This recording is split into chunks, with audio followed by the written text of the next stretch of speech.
కరీంనగర్ జిల్లా చొప్పదండి నియోజకవర్గం మాలవల మండల కేంద్రంలో జరిగిన పత్రికా సమావేశంలో మాలవల మండల వ్యవసాయ market committee chairman Battina Srinivas Goud, Muthampeta sarpanch Daram Adireddy నిన్న మాజీ ఎమ్మెల్యే సుంకె రవిశంకర్ చేసిన అబద్ధపు ఆరోపణలను ధీటుగా తిప్పికొట్టారు. ఈ సందర్భంగా శ్రీనివాస్ గౌడ్ మాట్లాడుతూ, పాత సామెత ఒకటి ఉంది, అబద్ధాన్ని 10 సార్లు చెబితే నిజం అవుతుందని, కానీ అరగంట ప్రెస్ మీట్ పెట్టి మాట్లాడితే అబద్ధాలు నిజాలు కావు అంటూ ఎద్దేవా చేశారు. సుంకె రవిశంకర్ తాను చేసిన అన్ని చెప్పుకున్నట్టు పనుల్లో ఒక్కటి కూడా ఆయన చేసినవి కావని స్పష్టం చేశారు. కొండగట్టు చరిత్ర గాని, అక్కడ ప్రత్యేక ప్రదేశాల గురించి కానీ నువ్వు చెప్పగలవా? పూర్తిగా అసత్య ప్రచారం చేయడం, అబద్ధపు ఆరోపణలు చేయడం నీకు సరికాదు అని హెచ్చరించారు. కొండగట్టులో జరిగిన ప్రతి అభివృద్ధి పని కాంగ్రెస్ పాలనలోనే జరిగిందని, వాటిని చూపిస్తూ మేమే చేశామని చెప్పుకోవడం సరికాదని, అది మీ స్థాయికి తగదని తీవ్ర వ్యాఖ్యలు చేశారు. ఇదే సందర్భంలో ముత్యంపేట సర్పంచ్ దారం ఆదిరెడ్డి కూడా స్పందిస్తూ, ప్రతిపక్షంలో ఉన్నామనే కారణంతో నోటికి వచ్చినట్టు మాట్లాడితే సహించేది లేదు. మా ఎమ్మెల్యే మేడిపల్లి సత్యంపై అసత్య ఆరోపణలు చేస్తే ఊరుకునేది లేదు, ఖబర్దార్ అంటూ ఘాటుగా హెచ్చరించారు.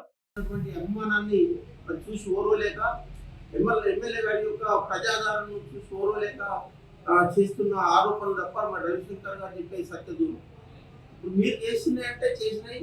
మరి ఎంత అవినీతి, ఎంత మూట కట్టుకున్నాం అనేది ప్రజలందరూ తెలియడం చాలా సార్లు మీడియా ముందు చెప్పినాం. మళ్ళీ చెప్పని మాకే మంచిగా అనిపించలేదు. నువ్వు మా తరపున ఏమైనా తప్పులు లేదని చెప్పు, రాజకీయ పార్టీగా నీకు హక్కులు ఉంటాయి, మీడియా పరంగా నువ్వు మీడియా వాడుకునే హక్కులు ఉంటాయి. కానీ అనవసరమైన ఆరోపణలు, అర్థం లేని ఆరోపణలు, ఏదైనా ఒక అవినీతి చేస్తే చెప్పు మా ఎమ్మెల్యే గారు కానీ మేము కానీ ఈ రకంగా ఉండద్దని చెప్పని, మరి ప్రజల మనిషిగా నీకు ప్రజలలో రేపు మళ్ళీ ఓట్లాడగా నీకోసం నీకు మంచి బుద్ధి ప్రసాదించాలని చెప్పని ఆంజనేయ స్వామి కోరుకుంటున్నాం. మా ఎమ్మెల్యే గారిని ఇట్లా ఇంకోసారి ఏదైనా మాట్లాడితే మరి ఖబర్దారని చెప్పి కూడా ఈ సందర్భంగా ఉగ్గదంపుడు ఉపన్యాసాలు యొక్క ఒక అరగంట సేపు చెప్పిందే చెప్పడం అంటే ఒక సాగుతుంది కదా, అబద్ధం పదే పదే చెప్తే అదే నిజం నమ్ముతాం అన్నట్టు మా ఎమ్మెల్యే గారి మీద, కాంగ్రెస్ ప్రభుత్వం మీద ఆయన చేయని పనులను పదే పదే మేము చేసినాం అంటే పబ్లిక్ అదే నిజమైన నమ్మిన దాసలో ఉన్నాడు, అదే భ్రమలో ఉన్నాడు మాజీ ఎమ్మెల్యే రవిశంకర్ గారు. అయ్యా రవిశంకర్ గారు, మా ఎమ్మెల్యే విసిరిన సవాల్ను సరిగ్గా విని స్వీకరించు.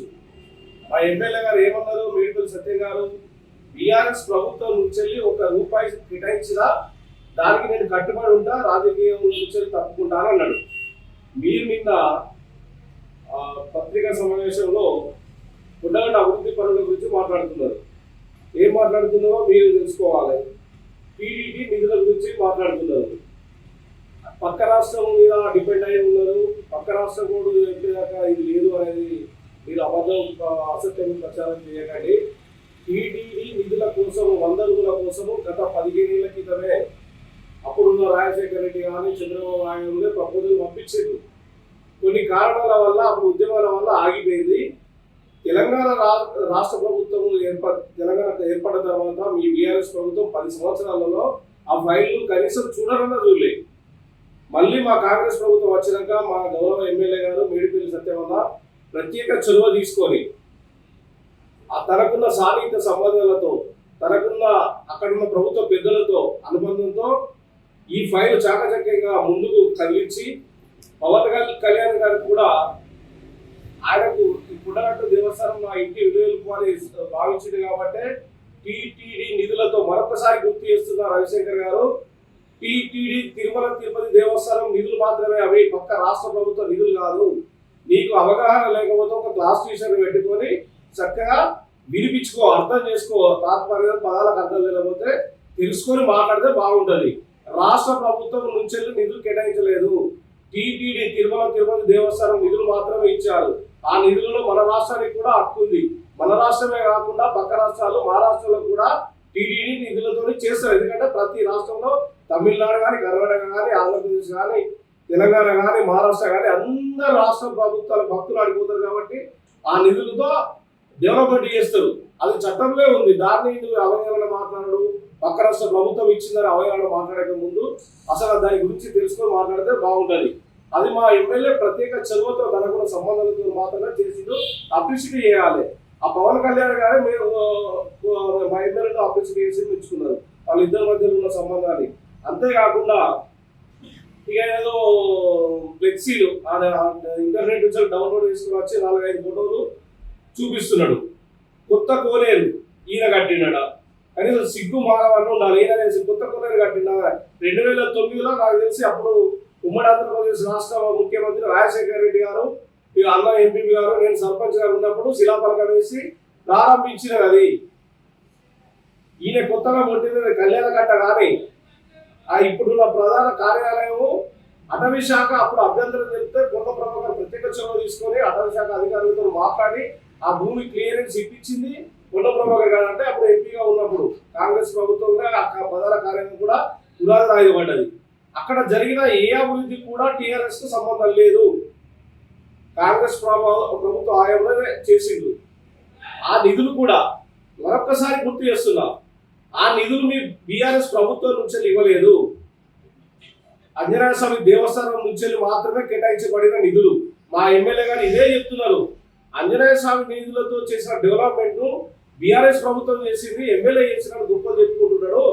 అది మీకు సవాల్ ఇచ్చినట్టు. దాన్ని అర్థం చేసుకోకుండా దేవస్థానం చేసిన పనులు మేము శంకుస్థాపన చేసిన మీరు రిబ్బరి కడిగేసి మేము చేసిన గొప్పలు చెప్పుకోవడం కాదు.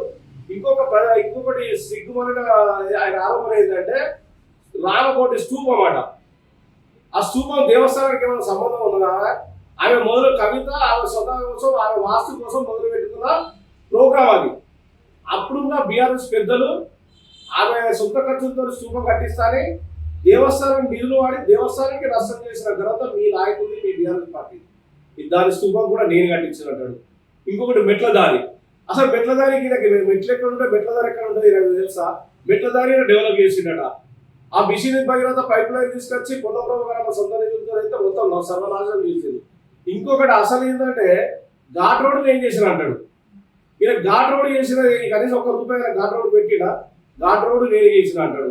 ఇటు 500 ఎకరాలు మేమే ఇచ్చినాం అంటాడు. అంటే ఈయన చేసే పనికి ఆరోపణలకు పసలేదు.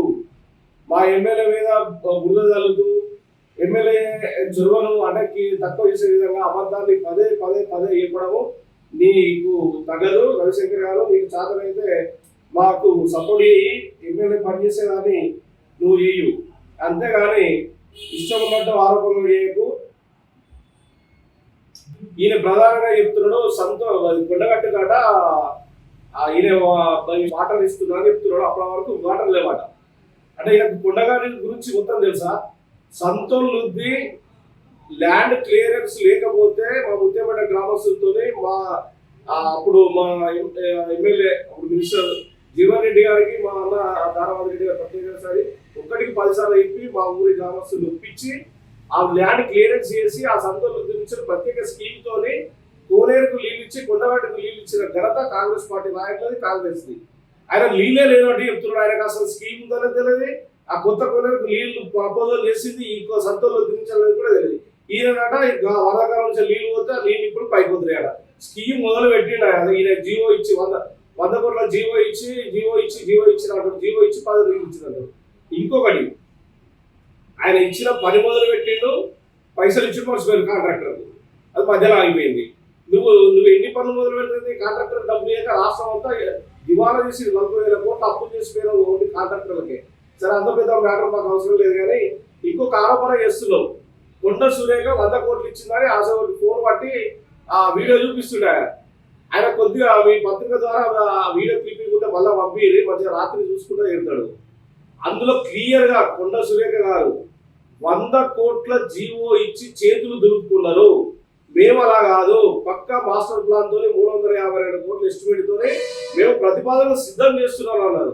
ఈయన కింద కటింగ్ పెట్టి 100 కోట్లు ఇచ్చినావు. 100 కోట్లు ఇచ్చిన నీ ఇచ్చిన ఏ బ్యాంక్ ఇచ్చినావు, ఏ బ్యాంక్ రావంటే ఎవరు తీసుకున్నారు? 100 కోట్ల జీవో ఇచ్చి చేతులు దులుపుకున్నారని క్లియర్ గా ఆమె అసెంబ్లీలో మాట్లాడితే 100 కోట్లు కాడికి కడిగేసి దాన్ని పెట్టి ప్రెస్ మీట్ లో పెడుతున్నాడు. కనీసం జ్ఞానంతో మాట్లాడు. పదే అబద్ధాలు చెప్పారు రాజశేఖర్ గారు. ఇప్పటికైనా బుద్ధి తెచ్చుకొని ఇప్పటికి నువ్వు వస్తాను కదా వైజయంతి కాడికి వస్తే ఇవాళ మా నాయకులు వేరు, మీరు కూడా మళ్ళీ రండి. ఎక్కడ ఆడే దేవస్థానం నిధులతో తప్ప మీ బీఆర్ఎస్ ప్రభుత్వం ₹1 కేటాయించినైతే జీవో పట్టుకోండి. మేము కాంగ్రెస్ హయాంలో ప్రతిపాదన చేసిన పనులు తప్ప మీరు కొత్తగా చేసిన ఈయన వేదాలు కాడ సిసి రోడ్ ఈయన వేసి కాడ అంటే అది దేవస్థానం నిధులే. ఒక ఎమ్మెల్యే ఉండి గవర్నమెంట్ నుంచి స్కీమ్ తీసుకురా రాకుండా ఈయన నేను బేదానుడు దేవస్థానం నిధులు సిసి రోడ్డు నేనే పోసిన. నువ్వు ఎమ్మెల్యే కాబట్టి గౌరవ ఎమ్మెల్యే కాబట్టి నీకు ఇన్విటేషన్ ఇచ్చింది తప్ప నీ రూపాయి నీ ఫండ్ నుంచి ఒక రూపాయి లేదు, నువ్వు అభివృద్ధి చేయలేదు.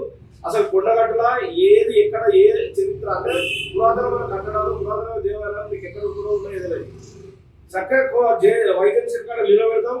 అడిగిన దానికన్నా పోవాలి. మునుగ ఎక్కడికో పోవాలి, కొండగడి గుళ్ళు ఎక్కడికో పోవాలి, సీతమ్మ బాయ్ ఎక్కడికో పోయి చూపించినప్పుడు నువ్వు 5 ఏళ్ళు చక్కగా ఎమ్మెల్యే చేసినట్టు అచ్చుడు పోడు దర్శనాలు చేసుకుని పోడు తప్ప నువ్వు చేసేది ఏమీ లేదు. ఇప్పటికైనా మా ఎమ్మెల్యేలో కించపరచుడు బంద్ చేసి